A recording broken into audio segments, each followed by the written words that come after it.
Bueno, vamos entonces a la segunda clase de Teología Moral, que es sobre el tema del pecado. Como dice Romanos 5:20, donde abundó el pecado, sobreabundó la gracia.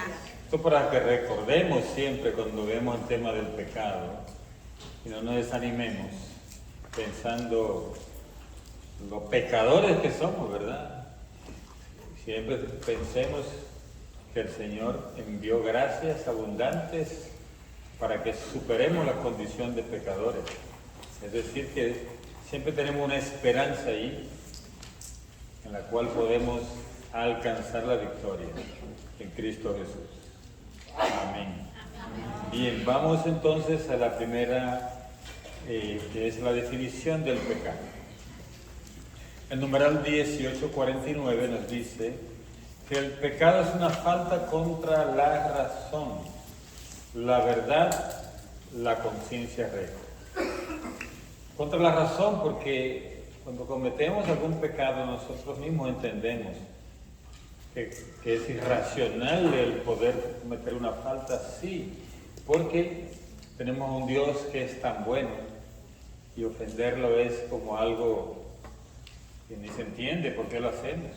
Se imaginan a los ángeles cuando nos ven a nosotros, nuestro ángel de la guarda, diciendo, ¿cómo es eso? ¿Cómo andan haciendo esto?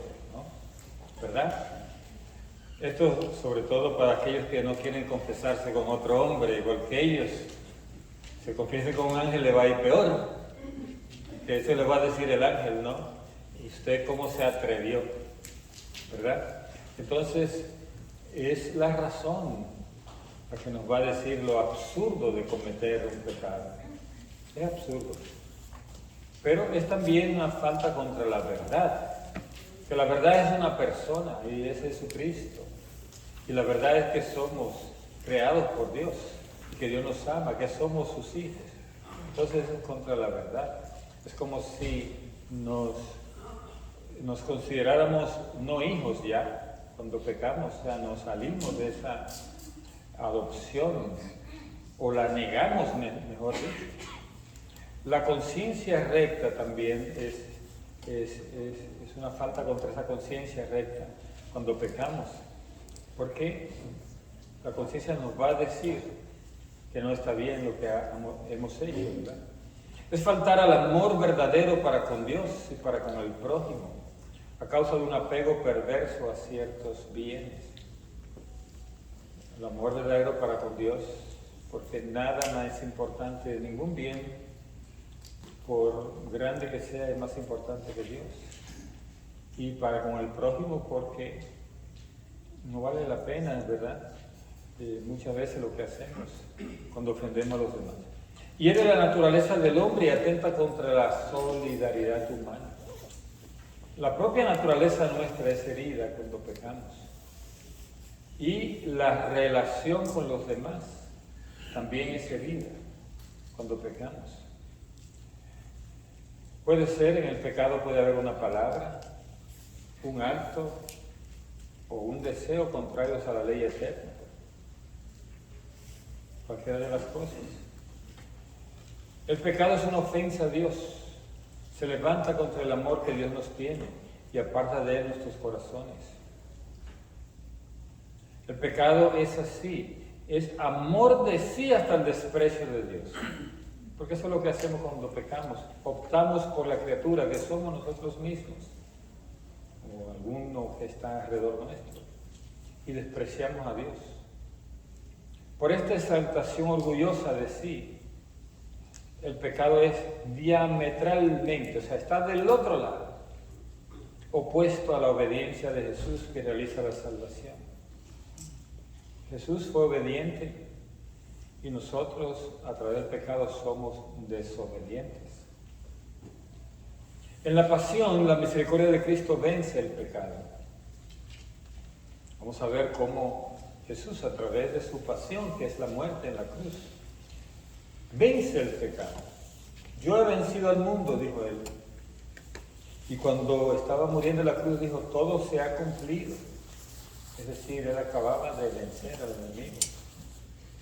Y allí se manifestó mejor la violencia y la multiplicidad del pecado. ¿Por qué se manifestó tremendamente la violencia y la multiplicidad del pecado cuando Jesús estaba en la cruz? Satanás estaba en todo su esplendor allí, haciendo toda la maldad posible. Si analizamos nosotros realmente qué fue lo que pasó con Jesús, las torturas que sufrió, los latigazos, los escupos, las patadas, los golpes, etc. Es una cosa realmente irracional de todo lo que le hicieron. Fue como un desquite del enemigo. Hay una vidente que va a ser canonizada, o ya es canonizada, no me acuerdo bien, Catalina de Emmerich, que ella da detalles de todos los latigazos y todos los golpes, etcétera, que le hicieron a Jesús. Es mucho más de lo que nos imaginamos, es mucho más de lo que cuenta las Escrituras. Y basada en esas visiones que ella escribió, ella no podía escribir, que alguien escribió oyéndole a ella relatar todo. Ahí al pie de la cama donde ella estaba, ella relataba de los detalles. Y basado en esas visiones de ella, se las regaló el Señor. Se hizo esa película que nosotros conocemos como La Pasión de Mel Gibson, que por eso esa película fue tan fuerte y hizo mucho bien a mucha gente porque se dieron cuenta de lo que allí sucedió. Por eso a mí me extraña muchas veces que hay hermanos de otras iglesias que no quieren poner a Cristo en la cruz. Si eso precisamente es el regalo que nos da Jesús. Él ahí en la cruz, el verlo, dice Sabiduría 16:7, dice que al mirarlo, al que traspasaron, como dice en Isaías también 53, nosotros vamos a recibir una gracia, solo como observarlo. O sea que es importante porque allí se hizo lo que dice acá, que Jesús se venció al pecado allí en la cruz y allí se manifestó su misericordia. El sacrificio de Cristo se convierte secretamente en la fuente de la que brotará inagotable el perdón de nuestros pecados. O sea, allí está la fuente de la misericordia. Sangre y agua que brotaron del costado abierto de Jesús son la fuente de la misericordia, la fuente del perdón de nuestros pecados, que simbolizan, como dijimos ya en el tema de los sacramentos, simbolizan los dos sacramentos principales de la salvación, que son el bautismo y la Eucaristía. Inclusive allí se puede incluir el perdón de la penitencia en estos sangre y agua. La diversidad de los pecados. Hay una variedad grande de pecados. En eso hemos sido nosotros bien creativos, ¿sí o no? El ser humano, en crear pecados, ¿verdad? La Escritura contiene varias listas. La carta a los Gálatas opone las obras de la carne al fruto del Espíritu. Cuando usted ve Gálatas 5:19, nos habla bien claro los frutos de la carne, ¿verdad? Allí nos expresan exactamente cuáles son esos frutos. Así que esa es una tarea que ustedes repasen allí, esos frutos del pecado y los frutos del Espíritu. En el 18:53 dice, se pueden distinguir los pecados según su objeto, como en todo acto humano, o según las virtudes a las que se oponen, o por exceso o por defecto, o según los mandamientos que quebrantan. Y se le puede agrupar en lo que se refieren a Dios, al prójimo o a sí mismo. Se lo puede dividir en pecados espirituales y carnales, o en pecados de pensamiento, de palabra, de acción o de omisión. Bueno, así decimos nosotros en aquella oración que hacemos al principio de la misa, ¿verdad? He pecado mucho de pensamiento, palabra, obra, o sea, acción y omisión. Entonces, allí vamos a ver la división. Entonces, eso es introducción nada más. Vamos a ver la gravedad del pecado.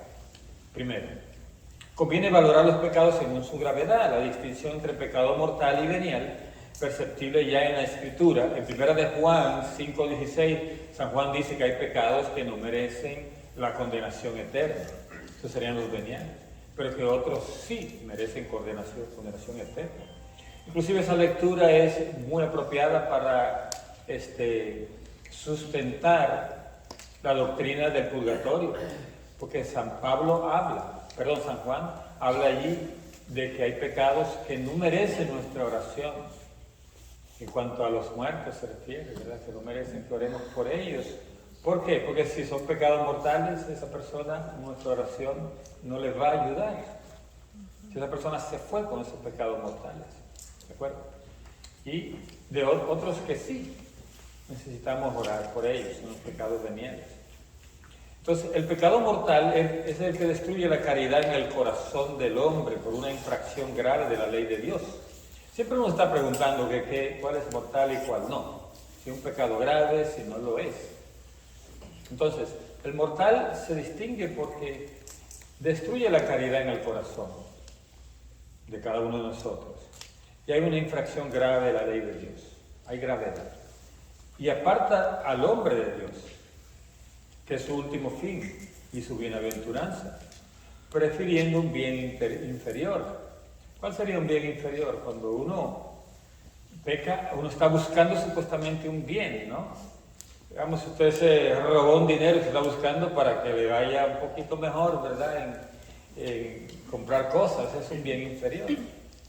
Pero prefiere eso por la vida eterna. Entonces, por eso que es un bien inferior, porque la vida eterna es un bien superior. Por grande que sea la fortuna que te robes, no va a ser superior a que Dios te va a dar en la vida eterna. El pecado venial deja subsistir la caridad, aunque la ofende y la hiere. Entonces, cuando hay pecado venial, el amor sigue ahí, pero se apaga. Está herido, está ofendido, ¿verdad? El pecado mortal ataca en nosotros el principio vital, que es la caridad. Necesita una nueva iniciativa de la misericordia de Dios. Nueva iniciativa. Dios tiene una iniciativa constante con nosotros. La del hijo pródigo, ¿verdad? El padre, su iniciativa fue salir al camino a esperarlo. No se quedó en la casa esperando. Dios siempre está buscándonos. Esa es su iniciativa. Dios siempre nos está mandando una gracia de conversión del corazón, que se realiza de una manera ordinaria en el sacramento de la reconciliación. Mira qué interesante que en el tiempo de Cuaresma la Iglesia está abriendo las puertas para este sacramento de una manera mucho más, vamos a decir, extendida, ¿verdad? Tener 10 sacerdotes confesando en una parroquia no es lo mismo que 1 o 2, que quizás ni tienen tiempo, ¿no? Tener 10 significa, está abierta la puerta de la misericordia. Entonces, Dios hace eso. Y en esos tiempos también, el tiempo de Adviento, también lo mismo, ¿verdad? La misericordia de Dios está abierta para nosotros. Cuando estemos en un retiro o en una vigilia es bueno. Nosotros siempre tratar de tener un sacerdote. Miren, en cualquier arquidiócesis siempre hay escasez de sacerdotes. Y a la hora de llevar un sacerdote para confesar en un retiro no tienen tiempo. Y a veces tienen 1 o 2 horas nada más.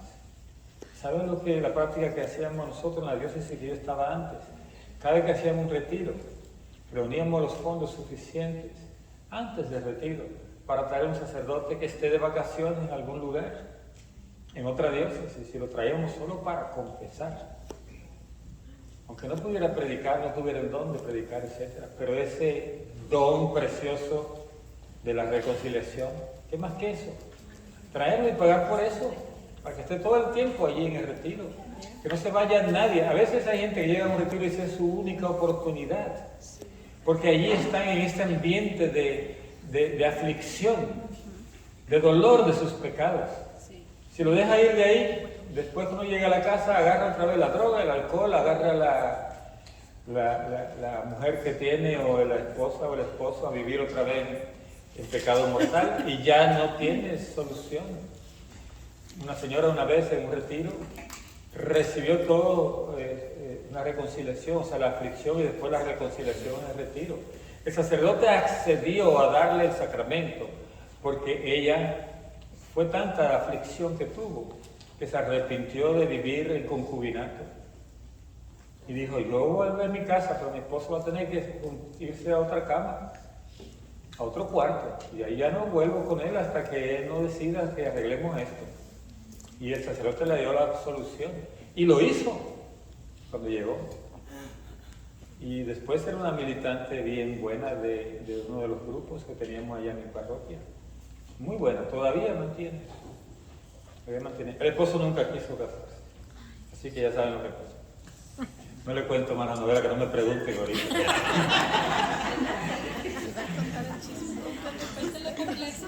Materia grave. Para que un pecado sea mortal se requieren 3 condiciones. Es pecado mortal lo que tiene como objeto una materia grave, que además es cometido con pleno conocimiento y deliberado consentimiento. Esas son las 3 cosas que hay que tomar en cuenta para saber si un pecado es grave, ¿verdad? Entonces, materia grave, o sea, para saber si es mortal, materia grave, con pleno conocimiento de la persona y deliberado consentimiento, o sea, lo quiero hacer, es el consentimiento. Pero tienen que haber esas 3 cosas.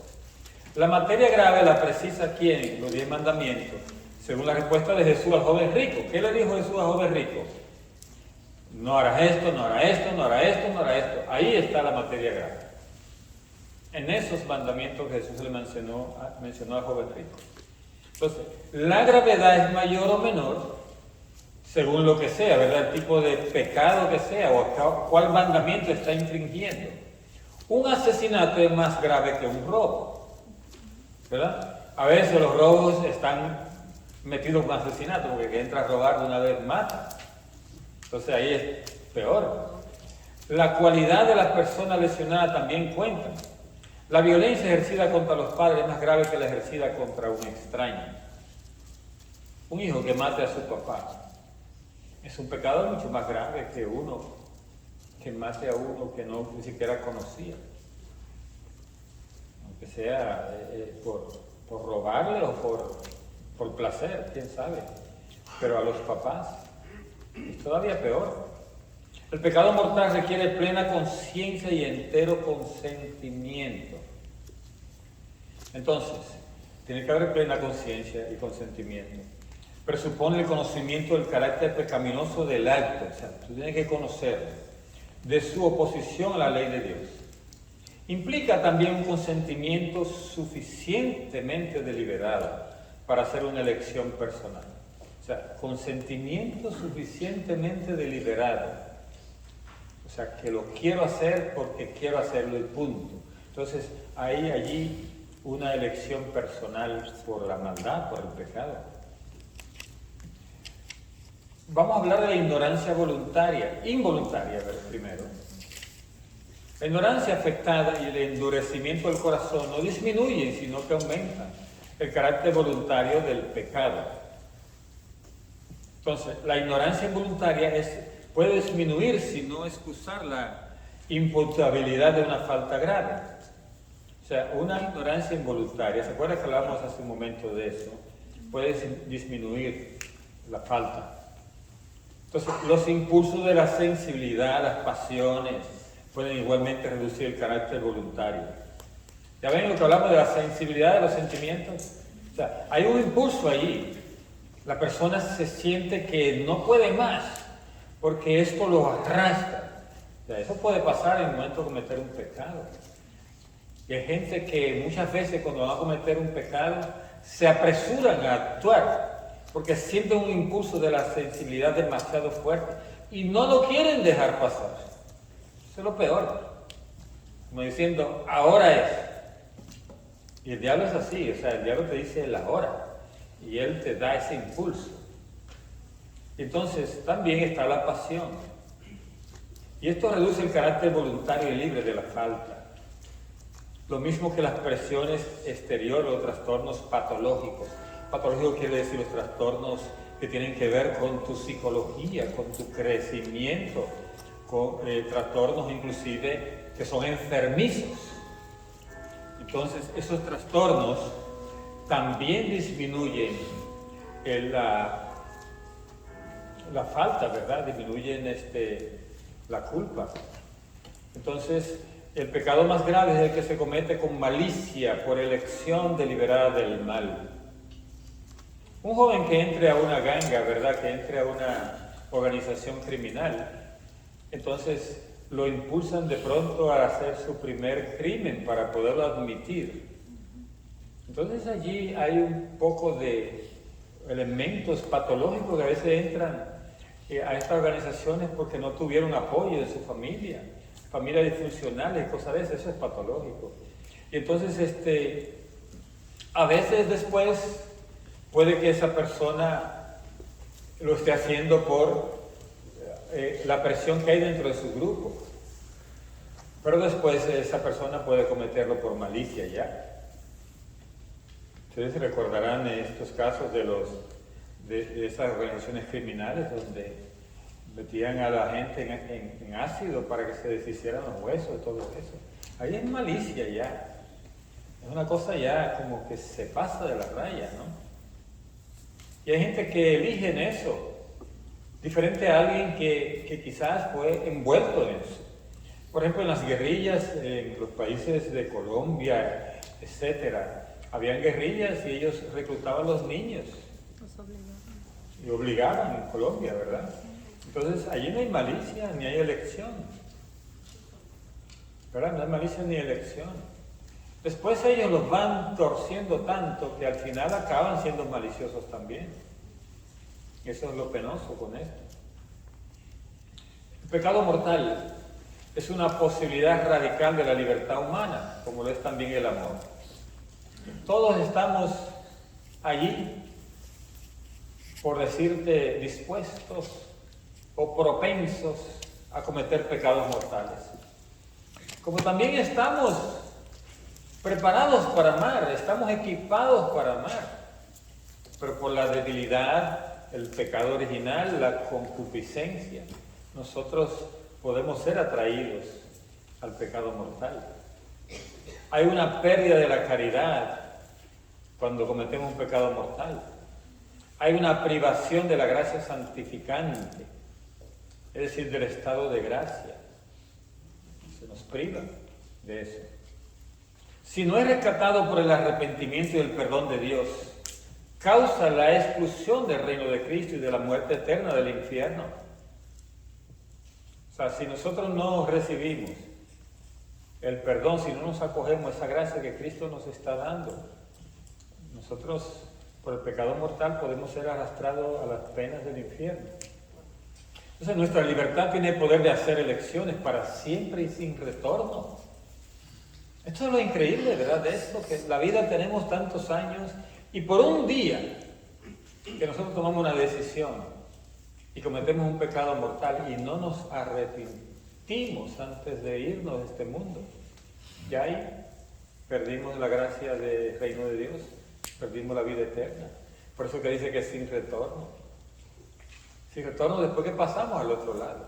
Mientras estemos vivos hay posibilidad de arrepentirse de todos los pecados mortales que tú hayas cometido en tu vida. Por eso la iglesia cree que no se debe decir nunca fulano está en el infierno, por malo que haya sido. Ponga usted cualquier tirano de esos, ¿verdad? Ni menciona nombre para que a usted no se le revoltee el estómago que acaba de comer, ¿verdad? Gente que ha sido súper mala, si se arrepintió en el último minuto, puede ir al cielo, puede ir al cielo. Pero si muere sin arrepentimiento, ya no hay retorno, no hay segunda oportunidad. Por eso hay un error en la concepción que tienen los hermanos separados sobre el purgatorio. Ellos piensan que es una segunda oportunidad, no lo es. El purgatorio no es segunda oportunidad, es el medio por el cual Dios nos saca la mugre con que nos quede, ¿verdad? Todavía. Pero no mugre de pecado mortal, sino mugre de pecados veniales o pecados mortales que ya hemos pedido perdón. nos queda la mugre, porque es así, ¿verdad? Usted va a una fiesta y usted acaba de salir de bregar en el patio y todo mugroso, ¿no? De ahí salió. Y se acordó que había una fiesta y se monta en el carro y llega así, con toda la mugre. Usted puede pedir perdón. Dice, perdóneme que vine así, pero yo necesito entrar a esta fiesta. Y le dicen, no, espérese un momentito antes de entrar. Pase por ahí, que los sirvientes de aquí, de este palacio, le van a dar ropa nueva, le van a llevar al baño, se va a bañar y lo van a perfumar y le van a dar hasta su afeitadita, si es hombre. Y si es mujer, su buena peinada, ¿verdad? Y entonces, ahí me ahorro yo esa también. Pero le van a poner a usted lustradito para entrar a la fiesta. Entonces, eso es el purgatorio, ¿de acuerdo? No es segunda oportunidad. Entonces, sin embargo, aunque podamos juzgar que un acto es en sí una falta grave, el juicio sobre las personas debemos confiarlo a la justicia y a la misericordia de Dios. Nadie puede juzgar o decir fulano se fue al infierno. Yo una vez en un grupo de oración estaban vendiendo unos CD para ahorrar, para ellos recaudar fondos para tal o cual cosa. Y yo compré uno y de que me monté en el carro, yo creo que fui a dar una enseñanza a ese grupo de oración. No fue aquí, por cierto, porque no, nadie se culpe, miren. Entonces me monté en el carro, puse el CD y estaba dando un testimonio supuestamente de una persona que murió y que fue al cielo y fue al infierno. Ya me puse sospechoso que nada más fue al cielo y al infierno y no al purgatorio. Pero bueno, vamos a oírlo.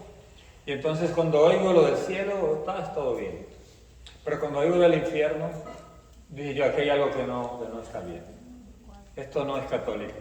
¿Saben por qué? Porque estaban diciendo que en el infierno vieron un papa, que en el infierno vieron a un cantante famoso, que en el infierno vieron no sé qué.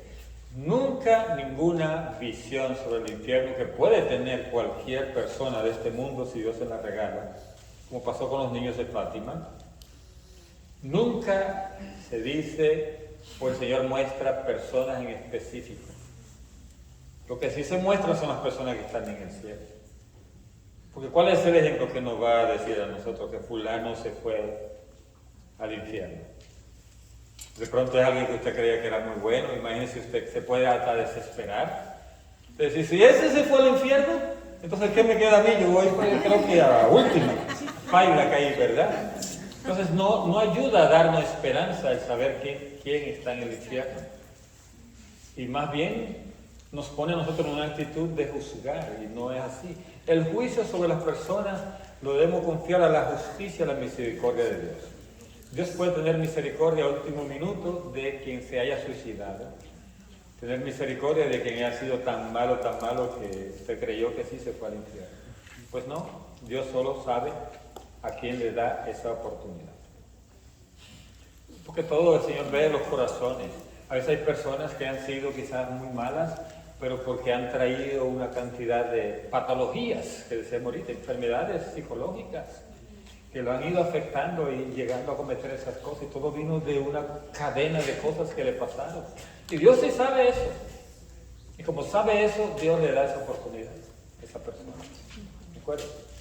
Pecado venial. Vamos al pecado venial. Se comete un pecado venial cuando no se observa en una materia leve la medida prescrita por la ley moral, o cuando se desobedece a la ley moral en materia grave, pero sin pleno conocimiento o sin entero consentimiento. ¿Ya ven las cosas, cómo se conjuga todo? Vamos a hablar uno por uno. ¿Cuándo puede haber un pecado venial? Si se desobedece a la ley moral en materia grave, sería pecado mortal, ¿verdad? Pero no tenía pleno conocimiento esa persona, entonces ya le quita lo de mortal. Ya pierde esa parte de la imputabilidad que decíamos antes. O no tenía un entero consentimiento, es decir, lo obligaron a esa persona a hacer eso.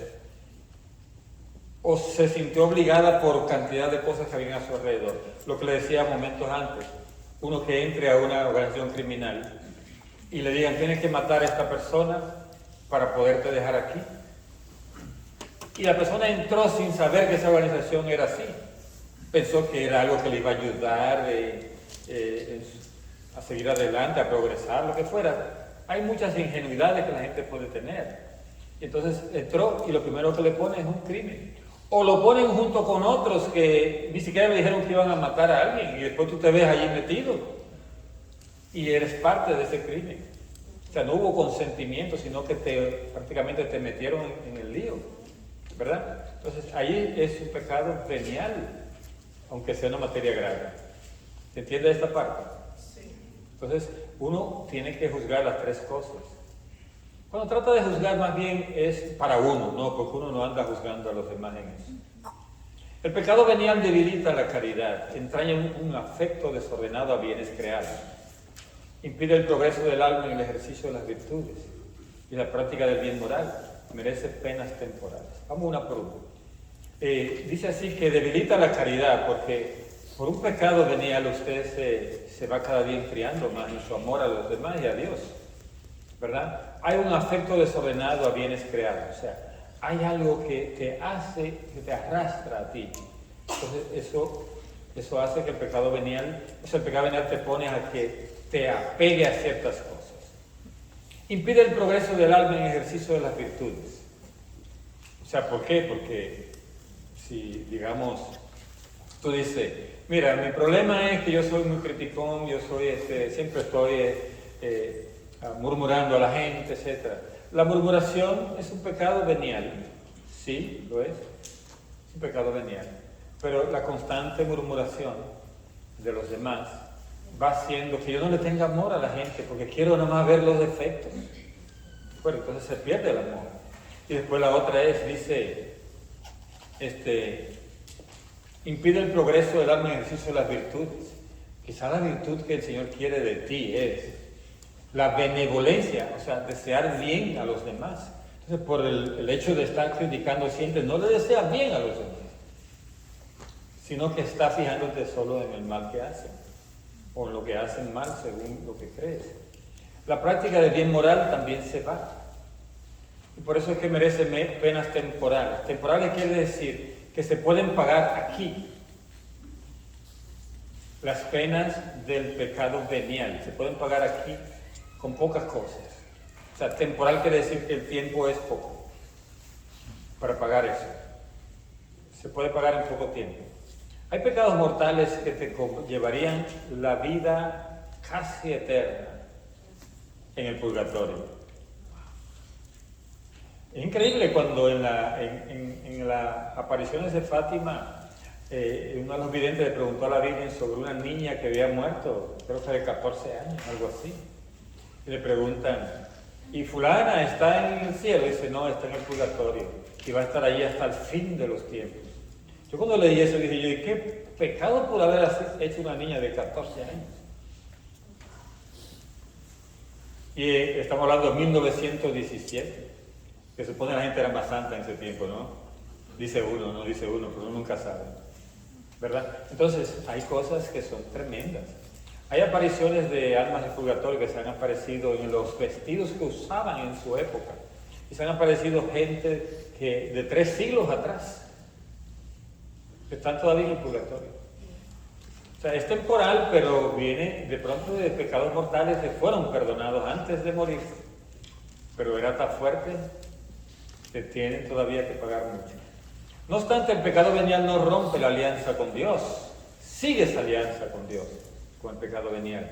Es humanamente reparable con la gracia de Dios. No priva de la gracia santificante, está ahí esa gracia. De la amistad con Dios, está ahí. Ni de la caridad, ni por tanto de la bienaventuranza eterna. Tenemos la esperanza de llegar al cielo todavía, aún con el pecado venial. Porque el pecado venial, ¿se recuerdan antes que hablamos de la Eucaristía? Se perdona al principio de la misa con la oración que hace de corazón. Y cuando recibe la Eucaristía también queda perdonando el pecado venial. Entonces, es algo que podemos superar. Pecado contra el Espíritu Santo, ¿han oído ustedes eso? Sí. La gente siempre pregunta que qué pecado es ese. Porque Jesús dijo, no va a ser perdonado en esta vida ni en la otra. Lo cual es parte de lo que se pone como argumento para lo de la doctrina del purgatorio, ¿verdad? Que hay perdón en la otra vida, pero Jesús se refería ¿a qué? A ese perdón, se refiere a la expiación que hablamos, ¿se acuerdan? O sea, el pecado contra el Espíritu Santo no puede ser expiado. ¿Y por qué no va a ser expiado en la otra vida? Porque es un pecado que tiene que ver con la conversión. Y vamos a ver. Todo pecado y blasfemia será perdonado a los hombres, pero la blasfemia contra el Espíritu Santo no será perdonada. ¿Y cuál es la blasfemia? La blasfemia es creer que Dios no tiene poder sobre el mal. Esa es la blasfemia. A Jesús dijo eso cuando dijeron, echa a los demonios con el poder de Beelzebú. O sea, como diciendo, Dios no tiene poder para echar a esos demonios. O sea, entonces Jesús le dijo, ¿ustedes con qué poder echan los demonios entonces? Porque Jesús dice, yo echo los demonios con el poder de Dios. Entonces, no hay límite a la misericordia de Dios. Pero quien se niega deliberadamente a acoger la misericordia de Dios mediante el arrepentimiento, rechaza el perdón de sus pecados y la salvación ofrecida por el Espíritu Santo. Por eso que es un pecado contra el Espíritu Santo. El Espíritu Santo lo que hace es traernos a nosotros la salvación que Cristo ganó en la cruz y nos aplica esa salvación. Y eso comienza ¿con qué? Con el arrepentimiento, ¿sí o no? Por eso dice, nos convence de pecado. Nos hace arrepentir. Pero si tú eres de la persona que cree que no hay cosa que Dios pueda hacer para perdonarme un pecado porque son tan grandes que no hay perdón. Hay gente que le pasa eso, ¿sí o no? Que le dice, yo he hecho tantas cosas malas que no creo que Dios pueda perdonarme. Ese es el pecado contra el Espíritu Santo. Pero no es solo decirlo de boca, es perseverar hasta el final de su vida, creyendo que Dios no puede perdonarlo. Ahí es que está el pecado contra el Espíritu Santo. Entonces, cuando muere sin pedir perdón porque cree que Dios no lo podía perdonar, ahí es que no hay perdón en la otra vida. ¿Entiendes? Semejante endurecimiento puede conducir a la condenación final y a la perdición eterna. Entonces, ¿entendió? Cuando alguien le pregunte cuál es ese pecado contra el Espíritu Santo. Porque hay gente que tiene ciertos dones y como creen que tienen el Espíritu Santo agarrado por las alas, entonces cuando tienen un don y dicen, aquí el Señor está sanando tal cosa o está haciendo tal cosa, o viene y dice, el Señor me dijo que a ti, no sé qué, te va a pasar esto, te va a pasar lo otro, que usted va a sanar o lo que fuera, y tú le dices a la persona, no, yo dudo que eso vaya a pasar. Entonces te van a salir con que eso es un pecado contra el Espíritu Santo. No, eso no es el pecado contra el Espíritu Santo. La duda es de lo que tú estás diciendo, no de lo que el Espíritu Santo está haciendo. ¿Sí me entiendes lo que quiero decir? Porque hay gente que cree que el Espíritu Santo solo habla a través de ellos. Entonces ahí está el problema. Entonces no es así. A mí cada vez que me viene una gente de que Dios le dijo para que me dijera y que vio y que todas estas cosas, yo siempre le pregunto, mi pregunta es, ¿cuál es el fin de eso? ¿Cuál es el fin de eso? O sea, ¿qué beneficio trae para ti? Esa es la pregunta que hace la iglesia. Cuando tú dices que estás viendo a la Virgen o a los santos o a Jesucristo, la iglesia pregunta, para saber si es auténtico tu supuesta visión, la iglesia pregunta, ¿cambió de vida esa persona que está viendo? Si no cambió de vida y sigue las mismas mañas, entonces ahí hay problema. Segundo, ¿se beneficia esa persona de manera material por esas visiones? ¿Se está cobrando o está ganando fama? Por eso lo que busca es la fama. O otra banderita roja, ¿no? Otra banderita roja.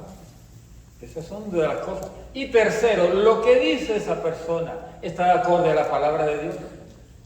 Si dice cualquier contradicción, cosa rara ahí, entonces ya cruz y raya. Así mismo, porque la persona puede decir, el Señor me dice que no hay que confesarse con hombres. Ah, no, el Señor no te dice a ti eso, porque la palabra de Dios dice lo contrario. Por más iluminado que tú estés. Así de sencillo. Proliferación del pecado. El pecado crea una facilidad para el pecado, engendra el vicio por la repetición de actos. ¿verdad? Como decía, que es repeat, please, ¿verdad? Quiere repetición. El que comete un acto, como el demonio le da un placer grande al cometerlo, entonces le da ganas otra vez de volverlo a hacer. No es como aquel que dijo, yo quiero ir, me dio ganas de ir a Israel otra vez. Y alguien le preguntó, ¿y tú fuiste? Dice, no, pero me dieron ganas otra vez.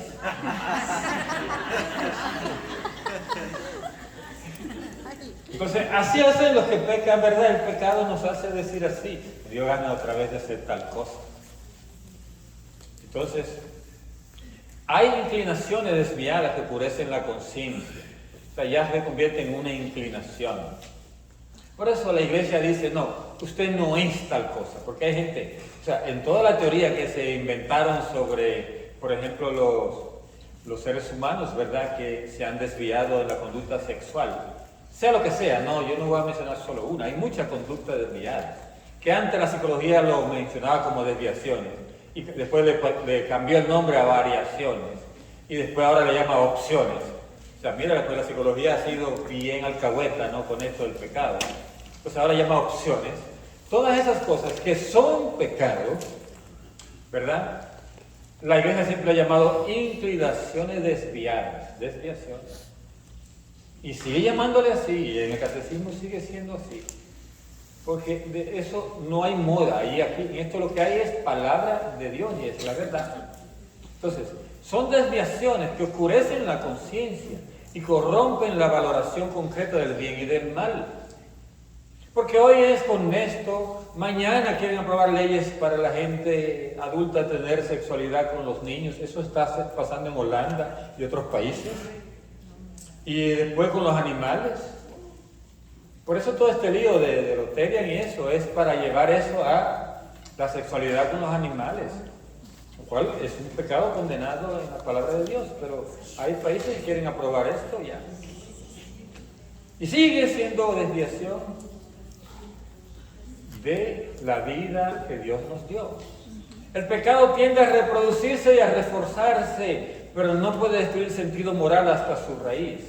Reproducirse porque todo el mundo se mete en la moda y dale para allá y esto es lo que está de moda, no incomoda y démosle. Entonces tiende a reproducirse. Y eso le llaman amartía, no aparece en su catecismo, pero lo aprendí yo una vez en un libro que nos hablaba. Es un diccionario de teología moral, dice amartía. Y la amartía es como cuando tú ves algo malo, la gente tiende a querer imitarlo. ¿Se recuerdan cuando el 9/11, que los dos aviones cayeron sobre las Torres Gemelas? ¿Se recuerdan esos días? Muchísimas avionetas estrellándose contra edificios. Porque se contagia. El pecado se contagia. Entonces, y cuando sucede una cosa de una matazón en una escuela, aparecen 3 otras matazones en otras escuelas. Eso es amartía, es decir, es un contagio, una reproducción del pecado y se refuerza. Pero dice que eso nunca llega a la raíz y el ser humano siempre sabe en su interior que eso está mal. Los vicios pueden ser catalogados según las virtudes a que se oponen o también pueden ser referidos a pecados capitales. Entonces, esos vicios, si se oponen a ciertas virtudes, se llaman pecados capitales. Aquí no vamos a hablar de eso, sino en el próximo curso, si ustedes se animan a agarrarlos y no se aburrieron. Entonces, ahí vamos a hablar de los pecados capitales y de las virtudes humanas, porque hoy no se mencionaron, ¿se recuerdan? Nada más se mencionó en el título. Se mencionaron solo las virtudes cardinales, ¿se acuerdan? Y las teologales, pero después las humanas, que son las que usted necesita trabajar, ¿sí o no? Las otras están ahí, solo tiene que, como semilla, cultivarla. Entonces, cuando hablemos del próximo curso, que es de teología espiritual, a ustedes mismos, los que están dando crecimiento, necesitan eso, porque en el material de crecimiento hay mucho material, hay muchas clases que se refieren a la vida espiritual. Entonces necesitan ustedes conocer para poder ampliar. Entonces, son pecados capitales. Se llaman capitales porque generan otros pecados y otros vicios. Y esos son la soberbia, la avaricia, la envidia, la ira, y no miro a nadie cuando pronuncio ninguno. Esas cosas. La lujuria, la gula y la pereza. Yo sí he visto varios bostezando ahí, o sea que... Pero no creo que sea por pereza, es que algunos se levantaron muy temprano y algunos amaneció trabajando ayer, ¿verdad? La tradición catequética recuerda también que existen pecados que claman al cielo. Esos son lo que llaman pecados sociales. El pecado de Caín es un pecado que clama al cielo. Pero hay pecados que claman al cielo que hoy casi ni se mencionan. El aborto es uno de ellos. ¿Entiendes? Por eso es que es fuerte la iglesia contra eso. Porque es un pecado que clama al cielo. Porque el niño en el vientre de una madre es el que menos puede defenderse. Menos puede defenderse. Una vez en un tiempo de elecciones, la iglesia dio unas guías para votar. Y hubo alguien que entendió que la iglesia estaba mandando votar por un candidato específico. Y decía, pero ¿cómo voy a votar por ese candidato si él no quiere a los inmigrantes? Así me dijo alguien que me llamó a la diócesis, yo trabajaba en ese tiempo en la diócesis. Y yo le dije, mira, la iglesia defiende el derecho al niño a nacer. Y ese derecho es más importante que el derecho a vivir en este país. Que no es el derecho, nosotros nos lo robamos ese derecho, siendo al venir. Nos metimos y aquí nos quedamos. ¿De acuerdo? Entonces, yo le decía, mira, usted puede ser sacado de este país y puede volver a entrar. O puede llevarse una plata y hacer un negocio allá y todavía está vivo. Todavía puede salvarse. Pero un niño que mata en el vientre de su mamá no puede hacer nada. No hay forma de revivirlo. Yo le dije, en base a eso es que tu conciencia debe votar. No en base a un privilegio que tú tienes, al estar en este país, y que no quiere que te lo arrebaten. ¿Entiendes? O sea, yo le aclaré un poco eso. Porque a veces nos calientan la mente los medios de comunicación y nos hacen ver como más importantes ciertas cosas, dejando detrás a otras que sí son más importantes. Entonces, eso como ahí, como... Si no hay propaganda política, nadie, ya sabes. Entonces, el pecado es un acto personal. Nosotros tenemos una responsabilidad en los pecados cometidos por otros cuando cooperamos a ellos. Si cooperamos contra un pecado, estamos responsables. O sea, para que se haga un pecado, estamos responsables. ¿Y cómo podemos ser corresponsables? Si participamos directa o involuntariamente, ¿verdad? En la planeación de un pecado, si participamos en la planeación, por eso el autor intelectual de un crimen cometió el crimen también, ¿de acuerdo? Si los ordenamos, o sea, los jefes de una ganga dicen maten a fulano, ya ese en realidad es culpable de ese pecado. Si lo aconsejamos, si decimos, mira, sácate de ese muchacho total, tú vas a estropear tu carrera mejor, que no sé qué, ese no te conviene ese señor que, etcétera, esto fue así o asado, no te conviene, aconsejaste, pues eres parte del pecado. Si lo alabaste,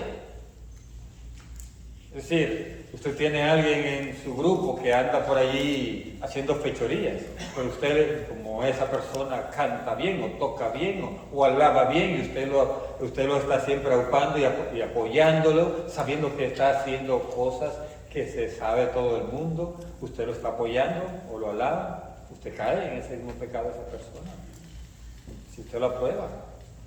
No revelándolo, no impidiéndolo cuando se tiene obligación de hacerlo. Usted calladito, no, pues aquí entre nosotros, tú sabes. Y usted está dirigiendo, bueno, pues hermano, cuando dirige a usted, entonces me pone a mí. Y yo, como me va a poner a mí, yo no voy a decir lo que usted está haciendo. Ahí hay una responsabilidad con ese pecado. Y protegiendo a los que hacen el mal. Los papás que apoyan a los niños te traen un celular que no compró, que tú no le diste el dinero para comprar y lo trajeron y tú te haces la vista gorda y te callas. Que tú no tenías con qué comprárselo, pues ya tienes uno. Pues, ¿a dónde lo consiguió? No me importa, lo tiene. Lo está apoyando, protegiendo. ¿Saben que antes en la escuela, cuando estamos usted y yo pequeños, quizás algunos no son tan jóvenes como yo, usted iba a la casa y decía, el profesor me dio un reglazo. Y tu mamá preguntaba, ¿y por qué te dio un reglazo? Ah, porque estaba hablando mientras ella estaba hablando la profesora. Ah, pues le voy a hablar a la profesora. ¿Y qué iba a decir a la profesora? Dele otro si vuelve a hacerlo. Eso hacía antes. Pero ahora las mamás y los papás van como gallitos a discutir con los profesores. Yo me eduqué para ser profesor y cuando vi en este país que es así, que el profesor no tiene ninguna defensa, que todo el mundo le puede caer encima, hasta los alumnos, etc. Dije, no, aquí no soy profesor para nadie. Y ahora me tocó con ustedes. Pero ustedes no son malos, ustedes son bien buenos. El pecado convierte a los hombres en cómplices unos de otros. Hace reinar entre ellos la concupiscencia, la violencia, la injusticia. O sea, cuando nos hacemos cómplices, allí está la concupiscencia a todo dar. La violencia y la injusticia está a todo dar. Los pecados provocan situaciones sociales e instituciones contrarias a la bondad divina. O sea, hay instituciones sociales que en realidad hay pecado allí en ellas, porque actúan con maldad. Por ejemplo, en este país, tú puedes bajar de un estado a otro y puede que en un estado, gente que son parte de una institución, se conviertan en gente que abusan, que cometen injusticia, por racismo. Yo estaba en Long Island, en Nueva York, agarraron a un policía que los viernes paraba a todos los inmigrantes que él conocía. Y no los paraba por papeles, no le interesaba. Él le interesaba que le entregaran la cartera. Y de ahí le sacaba todo el dinero que quisiera. Y entonces había sospecha, había denuncia, y ellos prepararon un policía secreto, que era inmigrante, o sea, pero ya ciudadano, ¿no? Entonces se fue con todas las cámaras y lo firmaron. Y ese policía fue sacado y cayó preso. O sea, y lo hacía por racismo. Entonces, esas son injusticias que se cometen institucionalmente. Eso puede pasar en un trabajo que nunca te den el avance a ti, nunca te aumentan de sueldo, nunca te dan vacaciones, nunca te fijan porque abusan de ti. Entonces, son abusos institucionales que pueden pasar. La estructura de pecados son expresión y efecto de los pecados personales. O sea, el pecado personal de ese policía se metió en la estructura y como él podían haber otros más. Ser una institución que está cometiendo como estructura de pecado. Induce a su víctima a cometer a su vez el mal.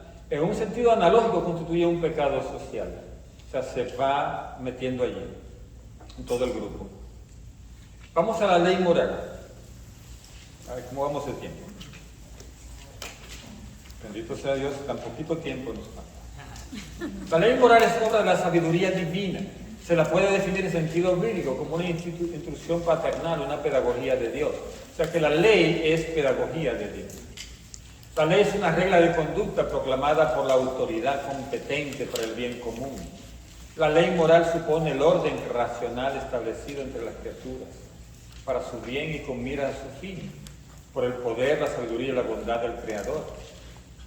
O sea que la ley moral se ha establecido para nosotros, para nuestro bien y para que podamos llegar al cielo. Entonces, Dios tiene poder y sabiduría y bondad suficiente para que a través de esa ley Él nos va a santificar. Las expresiones de la ley son diversas y están coordinadas entre sí. Tenemos ley eterna, que es fuente en Dios de todas las leyes, o sea, la ley eterna. Hay ley natural, que es la que traemos en el corazón. Hay ley revelada, que está en el Antiguo Testamento como ley antigua, el Decálogo es ley revelada, y ley nueva o evangélica, la que dio Jesucristo. Por eso dijo, mi mandamiento es. Finalmente, leyes civiles y leyes eclesiásticas. Las civiles sabemos cuáles son, ¿verdad? Se aprueban en los senados y eso, ¿no? En las cámaras de representantes, los diputados, etcétera, hacen esas leyes civiles. Y hay leyes eclesiásticas que están dadas en el derecho canónico. Ahí están las leyes de la iglesia.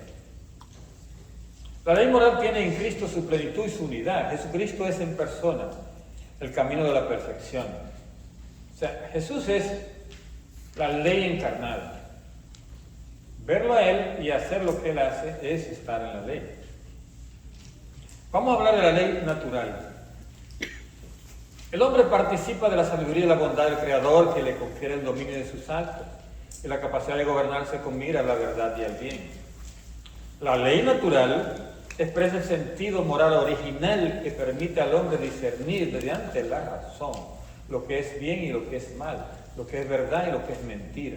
O sea, la ley natural usted la trae en su corazón. Entonces, hay ley divina natural, sí, y nos muestra a nosotros el camino que debemos seguir para practicar el bien y alcanzar el fin, o sea, ir al cielo. Hay ley natural. Solo piensa en esos países en que no ha conocido a Jesucristo. No se andan matando unos con otros. O sea, que ellos obedecen una ley natural, no matar. Es parte de la ley natural. Hay parte de la ley la ley antigua, en el Decálogo, que ya venía en la ley natural y solo fue puesta ahí para que el hombre supiera que eso es parte de la ley que Dios quería. La ley natural contiene los preceptos primeros y esenciales que rigen la vida moral. Tiene por raíz la aspiración y la sumisión a Dios, fuente y juez de todo bien, así como el sentido del prójimo en cuanto igual a sí mismo. Menciona usted dos leyes naturales. El no matar es una, y otra sería el no robar. ¿No? O sea, ¿por qué? Son leyes naturales que vienen desde que el ser humano existe. ¿Verdad? Esas son leyes naturales. Esta ley se llama natural no por referencia a la naturaleza de los seres irracionales, sino porque la razón que la proclama pertenece propiamente a la naturaleza humana. O sea, no es natural porque la tendrán los animales o las plantas, no a esa ley que se refiere, sino se refiere a que es parte de la naturaleza humana. Esa es la ley natural. Entonces, la ley universal e inmutable.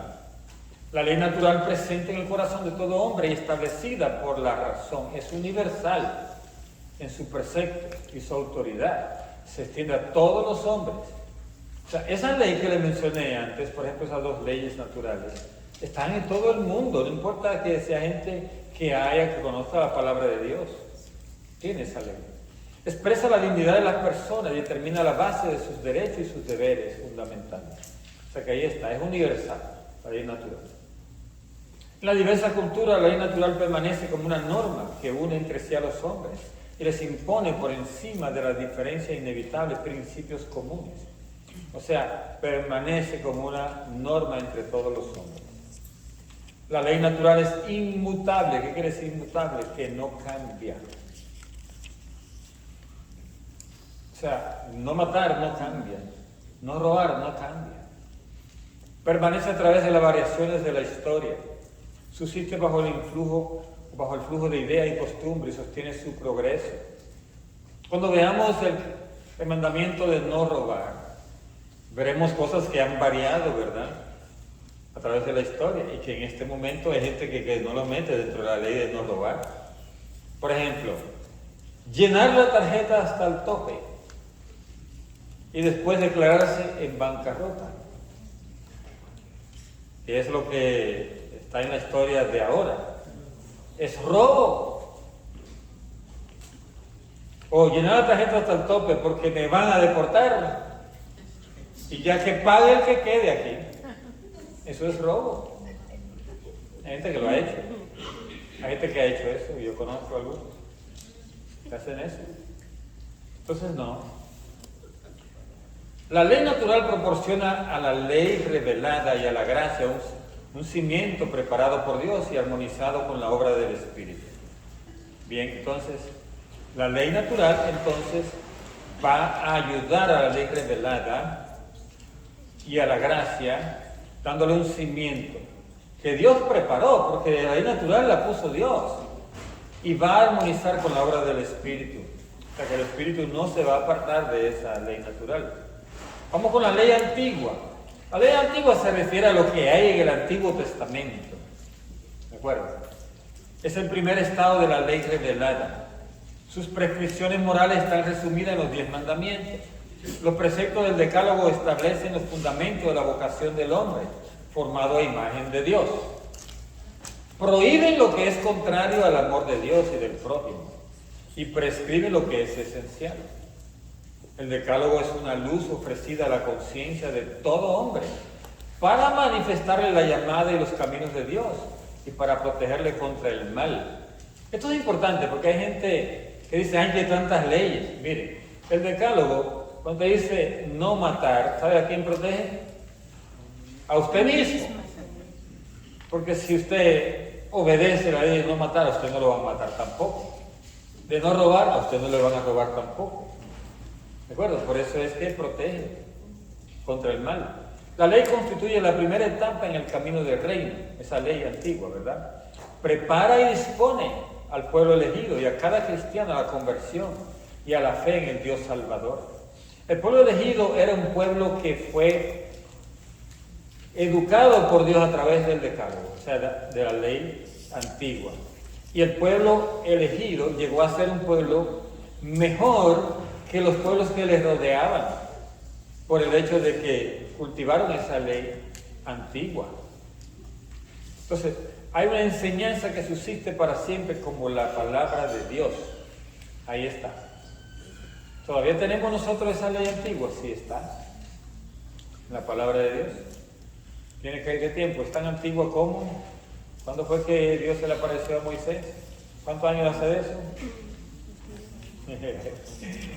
Bueno, de Abraham hasta Jesús fueron 1400 años. Y súmele usted ahora 2000 y tantos, ¿verdad? Como 3000 años tiene esa ley. Entonces, la ley antigua es una preparación para el Evangelio.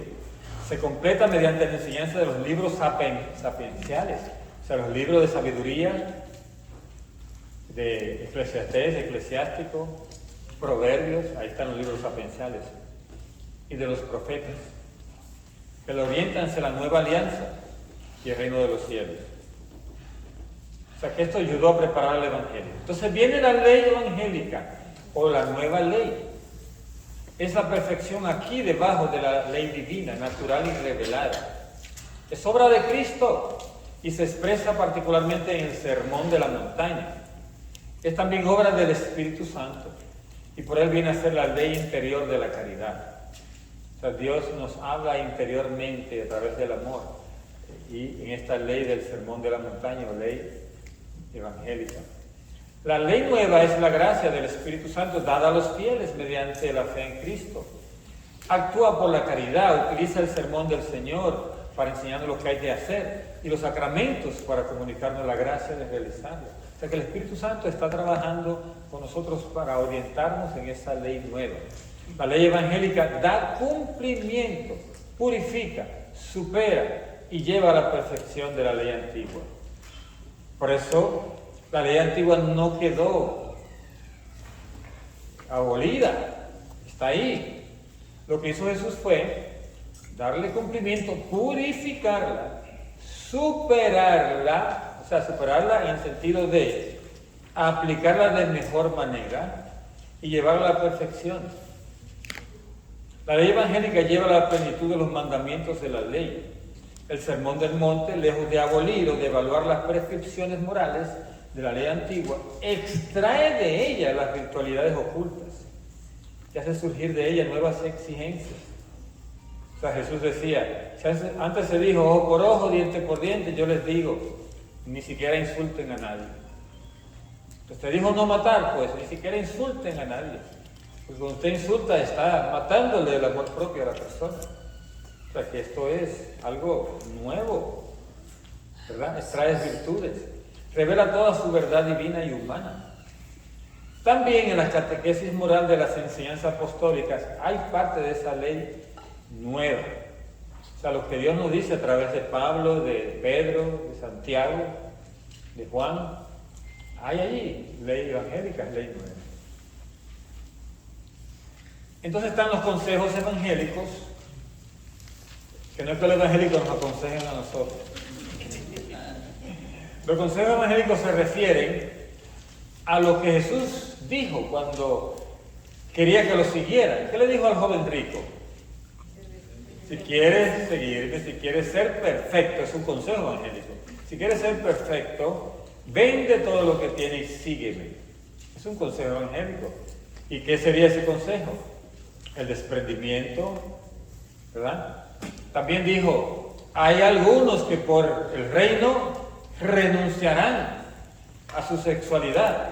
Eso dijo Jesús. Serán eunucos por el reino, dijo así. Entonces, eso es un consejo evangélico también. ¿Cuál otro? La obediencia. Son los 3 consejos evangélicos. Dice, más allá de ese precepto, la ley nueva contiene los consejos evangélicos. La distinción tradicional entre mandamiento de Dios y consejo evangélico se establece por la relación a la caridad, a la perfección de la vida cristiana. Por eso preguntó, si quieres ser perfecto, dijo Jesús al joven, haz esto. Pues, si uno quiere ser perfecto, los consejos evangélicos. No todo el mundo está llamado a seguir los consejos evangélicos, es un llamado del Señor. Así que no se pongan algunas aquí a creer que ya se van a meter a monja, abandonando a su esposa y sus hijos. No. No le tocan los consejos evangélicos ya. Los consejos evangélicos tienen por fin apartar, incluso sin serle contrario, pueden constituir un impedimento al desarrollo de la caridad. O sea, hay consejos que te pueden apartar y te pueden impedir a hacer lo que tienes que hacer, ¿verdad? Pero ese apartarse, el Señor lo dijo para ciertas personas. No todo el mundo obedece esos consejos evangélicos, ni debe obedecer, porque no son para todos. Los consejos evangélicos manifiestan la plenitud viva de una caridad que nunca se sacia. Es decir, es poder servir al Señor, pero más allá de todo lo que se pide. Atestiguan su fuerza y estimulan nuestra prontitud espiritual. ¿Por qué los sacerdotes son célibes? Porque están más pronto espiritualmente, quiere decir, más dispuestos a hacer la obra del Señor, ¿verdad?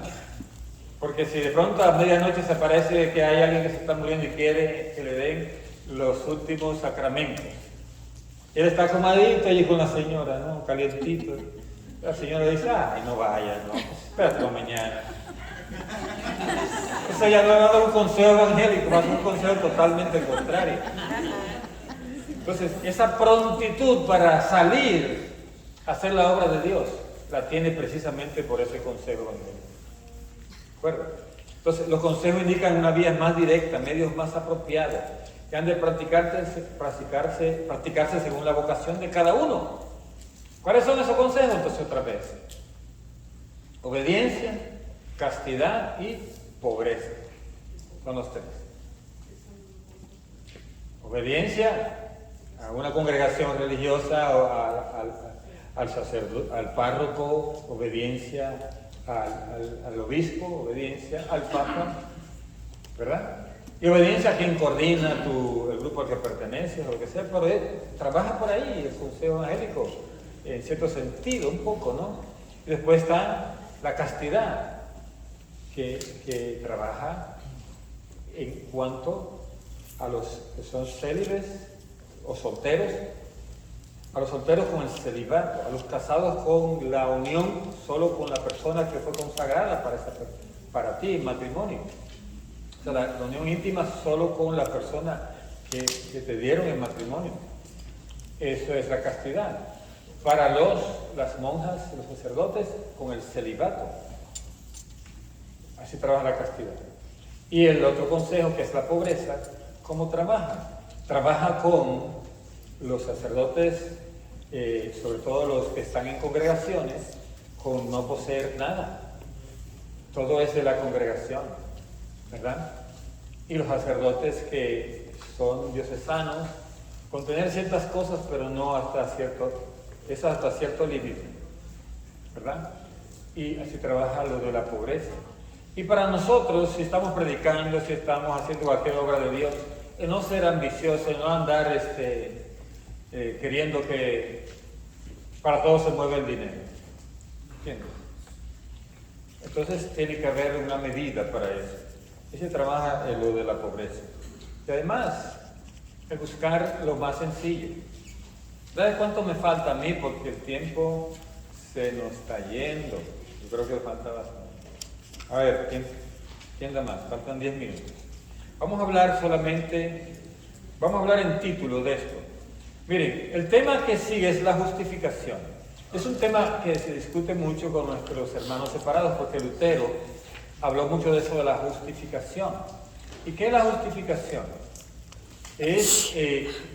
Hay una obra que Jesús hizo en la cruz, fue para que nosotros fuésemos libres del pecado. Eso es la justificación. Y dice el 1990, dice que la justificación arranca al hombre del pecado, que contradice el amor de Dios y purifica nuestro corazón. Es una prolongación de la iniciativa misericordiosa de Dios, que otorga el perdón. Eso es la justificación. Reconcilia al hombre con Dios, libera de la servidumbre del pecado y sana. La contradicción no es esta con los hermanos separados, pues la iglesia cree en la justificación. El asunto es que ellos dicen que nos salvamos por la justificación, no por las obras. Y nosotros decimos, Jesús nos justifica, pero después nos pide obras. Pues Santiago lo dice, una fe sin obra es fe muerta. Entonces, cuando Pablo habla de que la obra no nos salva, sino la justificación, San Pablo se refiere a las obras del Antiguo Testamento, que eran hacer ciertas prácticas para que nos fuésemos salvados. Entonces, esas obras son las que nos salvan, porque nos salvó Cristo en la cruz. Entonces, obtenemos la justificación y después, porque es acogida de la justicia de Dios, dice el 19:91, ¿verdad? Por la fe en Jesucristo. Cuando entramos en la fe de Jesucristo, entonces tenemos la justicia de Dios y entra en nosotros el amor divino. ¿Y después qué sigue? Sigue la gracia. Entonces, aquí en el numeral 1993 nos habla de que debe haber una colaboración entre la gracia de Dios y la libertad del hombre. Hay colaboración. Dios no nos salva a pesar de nosotros, sino con nosotros. San Agustín decía eso. Un Dios que nos creó sin pedirnos permiso, ahora nos salva pidiéndonos permiso. O sea, la gracia no va a llegar a ti, la justificación, si tú no lo quieres. Por eso es que es así. Y dice, la justificación es la más excelente obra del amor de Dios, manifestado en Cristo Jesús, y es concedido por el Espíritu Santo. Dice que la justificación es más excelente que la creación de los ángeles, que la creación del universo. Cuando Dios salva un alma, para Dios es más importante eso que haber creado todo el universo. Oye, qué interesante. Que haber creado todos los ángeles. El salvarte a ti y a mí, para Dios es más importante. Entonces, eso es lo que dice que es la más excelente obra del amor de Dios. Entonces, la gracia. La gracia, la palabra gracia quiere decir que es gratuito. Por eso uno dice gracia cuando le dan algo. Si te venden algo, tú no dices gracias, ¿verdad? Te dice gracias cuando te vendieron un par de zapatos. Ah, qué finos usted, me dice gracias y todo. Porque hay gente que no, consideran que no. Alguna señora una vez se ofendió porque alguien estaba en un restaurante y le daba la gracia al mesero. Y le dijo, pues usted, ¿por qué le da la gracia? ¿Se está pagando su servicio? Dice, no, porque lo hago por educación una y otra, porque está haciendo un servicio y él a lo mejor no recibe todo el pago que necesita por ese servicio, pero porque lo hace con amor, etc. Es bueno darle la gracia. Entonces, hay un auxilio gratuito que Dios nos está dando, por eso se llama gracia. Entonces, la gracia, dice en el numeral 1997, es una participación de la vida de Dios. O sea, Dios nos da su vida a nosotros, esa es la gracia. Y con eso nos introduce en la intimidad de la vida trinitaria, por el bautismo, ¿verdad? Y después nos mantiene a través de la reconciliación y del recibimiento de la Eucaristía.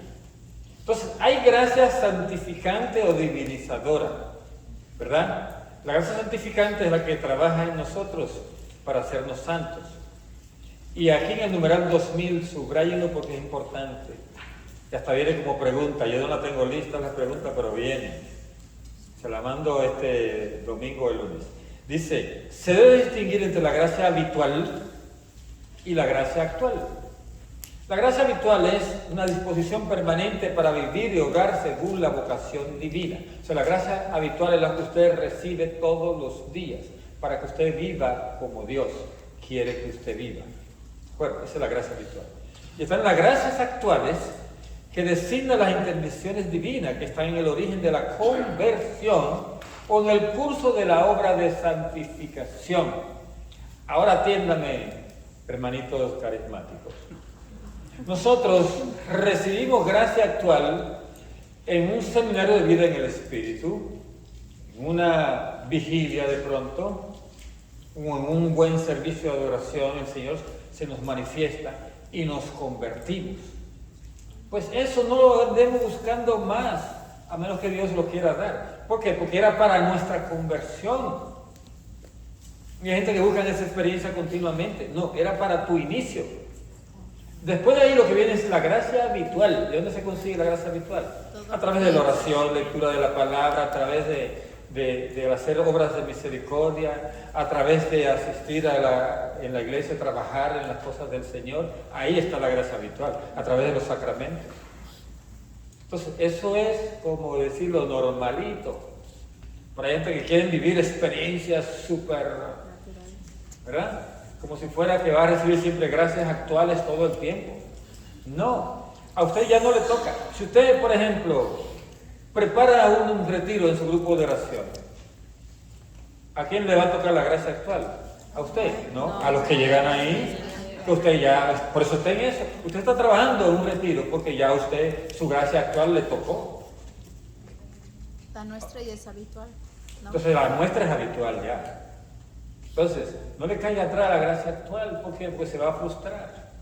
Usted va a creer que no, que Dios no lo está mirando. Ay, todo el mundo llora, ay, todo el mundo siente, y yo a mí nada.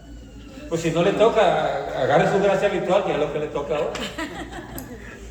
Entonces, si Dios le va a dar una gracia actual, de pronto si usted está en peligro de dejar la obra del Señor, o el Señor quiere que usted haga otra obra más grande, le va a dar otra gracia actual. ¿Entiende? Entonces, para eso. ¿Se entendió esa parte? Sí. Porque a mí hubo gente que cuando yo hice el primer retiro se frustraron porque hicieron el segundo después del primero y ahí no pasó nada. Y dijeron, pues aquí qué pasó, se volvieron a hacer el primero porque ahí sí sintieron. Y yo, no pongan, no sean tontos, eso no es así. Ya a ustedes Dios les dio lo que le iba a dar. Busca la vida de los santos, que la mayoría tuvieron un momento de gracia actual y después el resto fue bajarse a trabajar. ¿Verdad? Es muy bueno, ¿verdad? Querer estar de vacaciones todo el tiempo. Entonces la gracia nos prepara a nosotros para acoger la gracia. Mira qué interesante, la gracia nos prepara para acoger la gracia. O sea que el Señor nos da como un deseíto allí y allí nos abrimos y la gracia llega.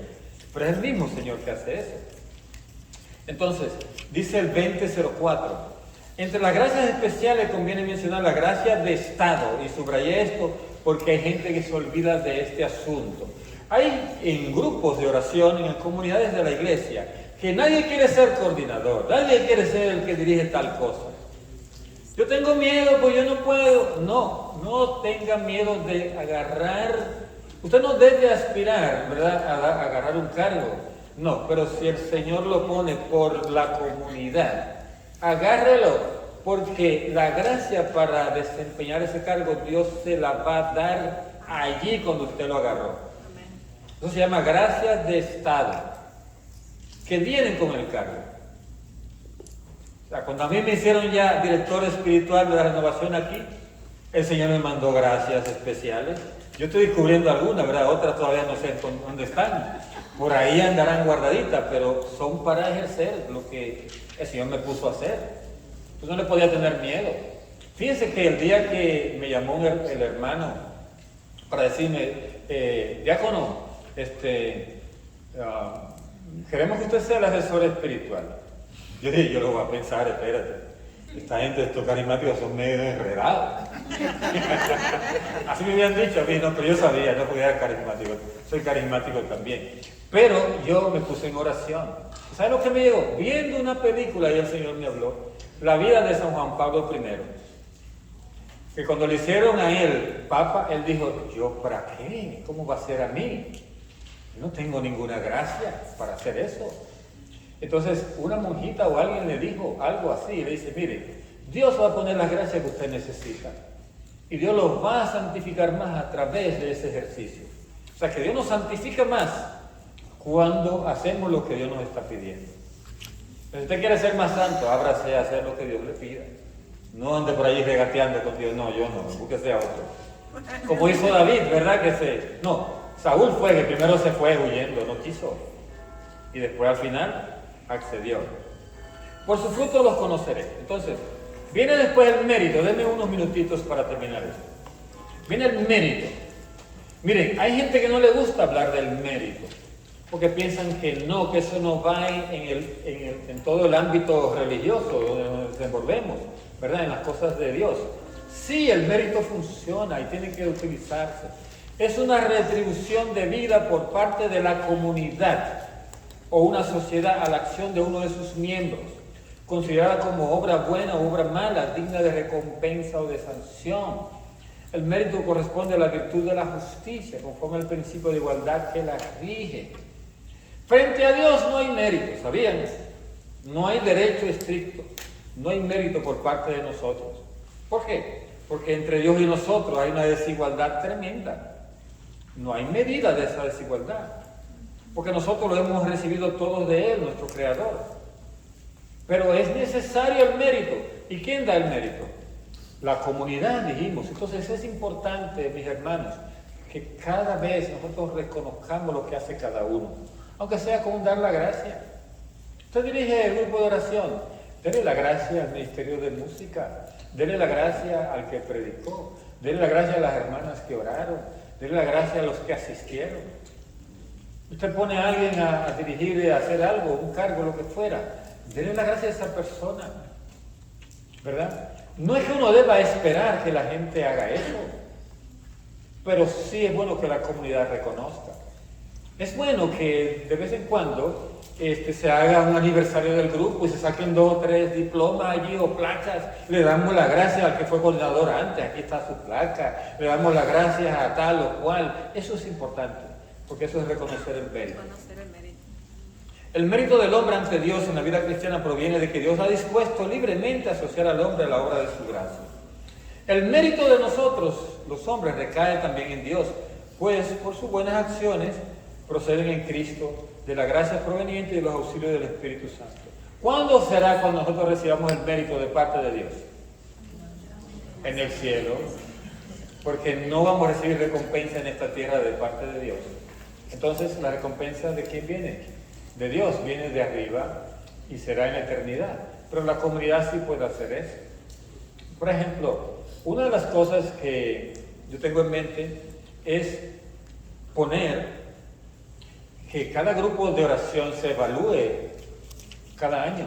Y en el aniversario o alguna actividad, el día de Pentecostés, que hacemos la vigilia de Pentecostés o lo que fuera, el día de Pentecostés, allí se le dé premio al grupo de oración que esté haciendo mejor la obra de Dios. Aunque sea un grupo pequeño, no tiene que ser grande, que esté haciendo la obra de Dios, que lleve bien el grupo de oración, las oraciones, que no vaya quejándose todo el rato, ¿verdad? Que no ande quejándose todo el rato, que tenga buena evaluación de parte del pastor y de parte de la comunidad. Eso puede hacerse. Eso es el mérito. Entonces, vamos al 20:10 que dice, puesto que la iniciativa en el orden de la gracia pertenece a Dios, nadie puede merecer la gracia primera. O sea, Dios es que nos da esa gracia primera. Y esto es importante que ustedes lo pidan cuando quieran una conversión. Pídanla concreta, díganle, Señor, dale la gracia primera, para que de ahí venga el deseo de querer convertirse. Pero eso viene de Dios. ¿Entienden? O sea, la gracia primera, que es como un mérito, porque hay mucha gente que no le entra nada de Dios, que no se convierte, porque le falta esa gracia primera. Y esa gracia primera viene de una cosa buena que le pasa, de una cosa mala. Hay padres que han sido alcohólicos, etcétera, terribles. Cuando le nace el primer hijo, se convierten, porque eso fue la gracia de Dios, se vieron retratados en ese pequeño. ¿Entiendes? Ahí está la gracia primera. Hay gente que reciben de pronto, esto es una sanación y a través de eso se convierte. Ahí está la gracia primera. Y hay personas que reciben esa gracia a través de un momento de éxtasis, algo que se vivió una experiencia en un retiro o una vigilia, lo que fuera. Ahí está la gracia primera. Entonces, esto dice, pertenece a Dios y hay que pedirla. Cuando usted esté en un retiro, aclame eso. Cuando esté orando por una persona, dice, Señor, mándale esa gracia de su conversión. Gracia primera. La caridad de Cristo es en nosotros la fuente de todos nuestros méritos ante Dios. Así que por Cristo tenemos esos méritos. Y última es la santidad cristiana. Este tema va a ser el tema de todo el curso del próximo año. La santidad cristiana. O sea, porque es teología espiritual. Pero le adelanto, ¿verdad? Para que se entusiasme. Todos los fieles en cualquier estado o régimen de vida son llamados a la plenitud de la vida cristiana y a la perfección de la caridad. Son llamados a la santidad. Así que usted está llamado a ser santo. Si quiere dígaselo al lado, usted está llamado a ser santo. No se ande esperando, no se ande esperando. El progreso espiritual tiende a la unión cada vez más íntima con Cristo. Entonces, tiene que haber una unión llamada mística, porque participa del misterio de Cristo mediante los sacramentos, y en él el misterio de la Santísima Trinidad. Cuando hay personas que en los retiros han sentido una experiencia fuerte, esa persona hay que llevarla a una unión mística, porque Dios le está dando una gracia tremenda. Y hay que apoyarle en eso. Lo más fuerte que tenemos nosotros es a veces que hay gracias místicas que hay personas que han recibido en nuestros retiros. Y cuando van, no consultan con quien deben consultar. Se van quizás para alguien, un sacerdote, un diácono que ni le pintan a nada. Y entonces lo que dicen, no, ustedes son los que están locos todos. No, eso no es, eso no puede ser. O si no te dice alguien, hasta del mismo grupo, te puede decir, no, pues usted no, si a mí no me pasó, usted no le puede estar pasando eso. Entonces, no, la gracia mística Dios se la da a quien Él quiere, ¿verdad? Es una participación del misterio de Cristo. El camino de la perfección pasa por la cruz. Ese es otro elemento. Para llegar a la gracia mística, a veces el Señor nos hace pasar por la cruz. Y no hay santidad sin renuncia y sin combate espiritual. Todo eso lo vamos a ver el próximo año. El progreso espiritual implica la ascesis, es decir, el sacrificio, la mortificación, que va a conducir gradualmente a vivir en la paz y el gozo de la bienaventuranza. Entonces usted, como hijo de la Santa Madre Iglesia, debe esperar la gracia de la perseverancia final y de la recompensa de Dios, que es su Padre. Y las obras que usted realiza, la va a hacer con la gracia que el Espíritu Santo le trae en comunión con Jesús.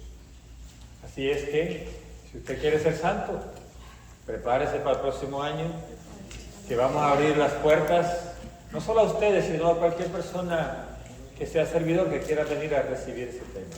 Muy bien, hermano.